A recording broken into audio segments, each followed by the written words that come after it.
उत्तर प्रदेश के मुजफ्फरनगर में जिस तरह से किसानों ने हल्ला बोल किया, उससे देश की सबसे बड़ी खबर बन गई।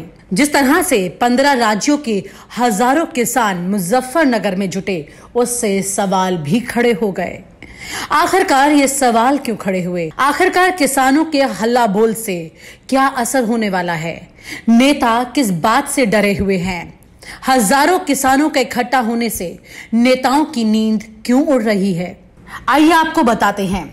सबसे पहली बात तो यह है कि जिस तरह से राकेश टिकैत ने मुजफ्फरनगर के जीआईसी ग्राउंड में महापंचायत की है, उसमें 300 से ज्यादा किसान संगठन शामिल हुए।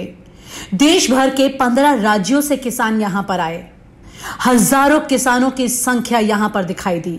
समुद्री हुजूम की तस्वीरें देश भर के सामने आ गई। किसानों का आंदोलन लगातार चल रहा है। दिल्ली को घेर कर बैठने वाले किसान पीछे नहीं हटने वाले हैं।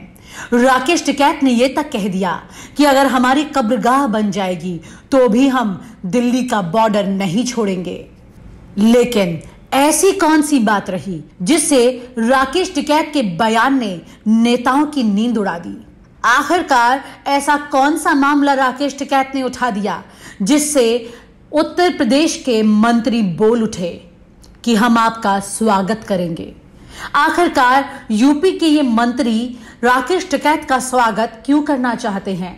राकेश टिकैत ने ऐसा क्या कह दिया कि बीजेपी के मंत्री उनका स्वागत करने के लिए तैयार खड़े हैं? आइए आपको बता देते हैं।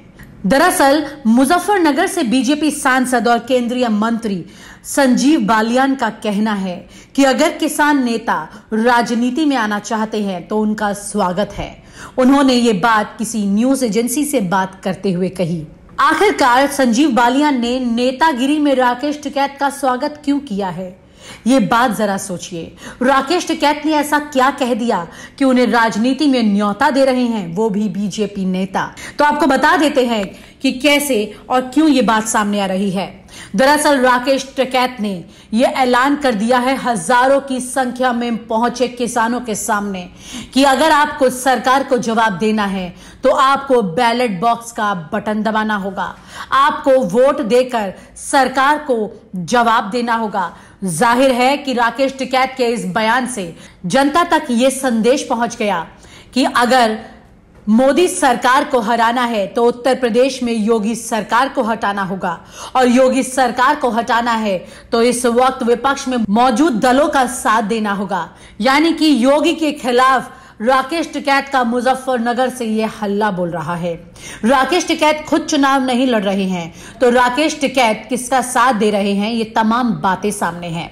जाहिर है कि इस वक्त राकेश टिकैत योगी सरकार को 2022 में मुंह की खाने के लिए मजबूर करना चाहते हैं और उसी की तैयारी राकेश टिकैत ने कर ली है। और इसी के साथ साथ ये कहा जा सकता है कि विपक्ष की रणनीति बड़ी बारीकी से इस वक्त अपनी चाल चल रही है कि राकेश टिकैत सीधे सीधे किसी पार्टी का साथ भी देते हुए दिख नहीं रहे हैं, लेकिन हल्ला बोल में योगी को हराने की बात साफ कर रहे हैं। और आप हमसे जुड़े रहने के लिए सब्सक्राइब करें YouTube पर, फॉलो करें Twitter पर और लाइक करें Facebook पर। और ज्यादा जानकारी के लिए न्यूज नशा की वेबसाइट पर जाएं। आपको टाइप करना होगा सिर्फ न्यूज नशा।